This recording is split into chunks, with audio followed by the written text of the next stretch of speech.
Friends, ఈరోజు అయితే టమాటా పచ్చడి పెడుతున్నాను నేను కొలతలతోటి.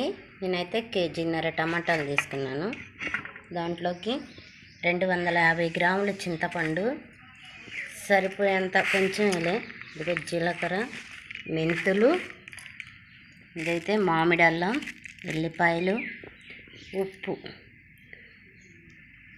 చింతపండు అయితే 250 గ్రాములు తీసుకున్నాను. అల్లం అయితే 100 గ్రాములు తీసుకున్నాను.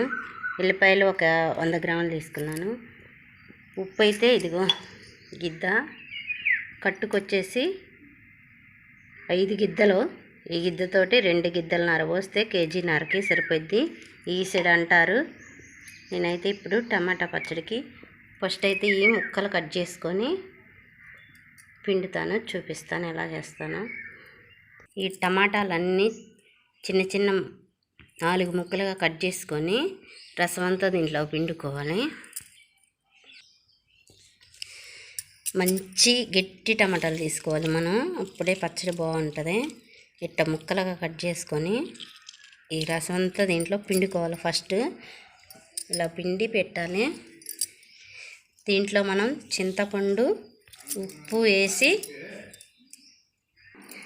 తీసుకున్న టమాటాలన్నీ ముక్కలుగా కట్ చేసి దీంట్లో ఉన్న రసాన్ని పిండి దీంట్లో వేసాను.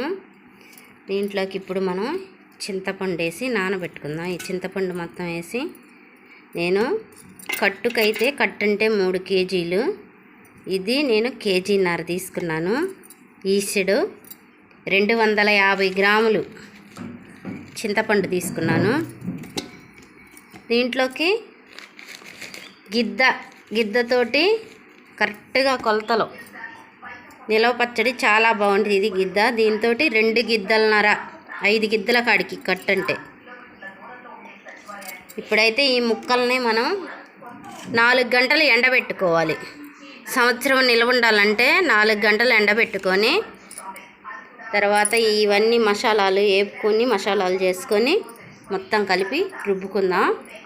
4 గంటలు ఎండబెడుతున్నాను. చింతపండు నానబెట్టాను. ఉప్పు కూడా దీంట్లో కేజీన్నర, అదే 2 గిద్దలన్నర పోస్తున్నాను.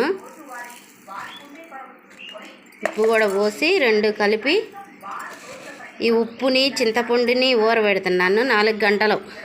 ఈ మొత్తం కలిపేసి నేను మొత్తం కలుపుతాను. కలిపి ఇది ఇలా పెట్టేస్తాను. ఈ ఎండలో ఎండబెడుతున్నా. 4 గంటలు ఎండబెడితే తర్వాత రుబ్బుకుందాం మనం.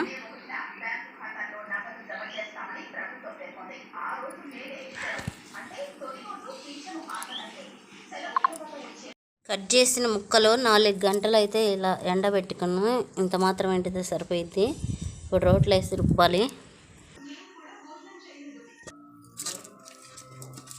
ముక్కలు బాగా ఆరినాక ఇవన్నీ రోట్లో ఫస్ట్ ముక్కలు అయితే వేసుకొని రుబ్బుతున్నాం. చింతపండుని నానబెట్టాను తీసిన రసంలో. టమాటాలు అయితే ఇంతవాటికి మెదిపాము. ఇప్పుడు చింతపండు వేస్తున్నా.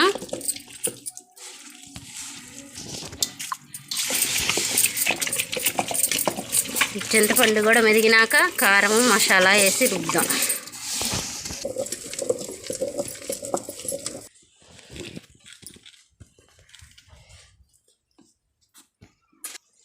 కొంచెం ఫైనల్గా ఆముదం వేస్తున్నాం.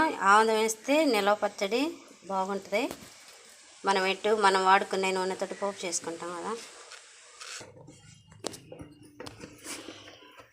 మసాలాలు, కారము, ఉప్పు, నూనె అన్నీ వేసాం. ఫైనల్గా అయితే పచ్చడి రెడీ అయిపోయింది.